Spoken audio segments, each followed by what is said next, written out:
सांग मैंने गोटे कथा लक्ष्य कर आम लाइफ रे जी बंधु बांधव सांग साथी अच्छा आम क्या बेसी गुरुत्व दे था जहाँ पाखे धन थाए जे बेसी धनी होता है जदि कौन कथा आम आलोचना होता है जो धनी लोकटा आमको किसी कहूँ आम कथा को ध्यान सहित शुणती कथा को गुरुत्व दिखती क्या इम्पोर्टाट दिखती जी गरीब होता है जहाँ पाखे आम पैसा न थाए जदि सी किसी कथा कहूँ ना आम एक कान पर से कान बाहर कर दिखती कथा को आम कौन गुरुत्व दिखती कि जो आम असुविधा होता है कि सपोज आम डेथ भी जब हो जाए ना प्रथम से गरीब लोकटा आम पाखे आसी आग ढड़ा होता है आउ जब आम धनी लोकटा को पचारा तू कहीं सी मो पाखे ढड़ा हेलुनि सी ना हजार बाहाना कर कि एमती प्रोब्लेम थी सेमती प्रोब्लेम थी ऑफिस छुट्टी मिलानी हजार बाहाना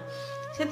सब आम गरीब लोकटा टे ध्यान देवा उचित मु कहूनी जे बेसी ध्यान देवा दरकार किंतु से लोक जी आवश्यक से डिजर्व करे से ध्यान देवा दरकार जदि मो कथा एकमत थे लाइक कमेंट शेयर निश्चित करेंगे। जय जगन्नाथ।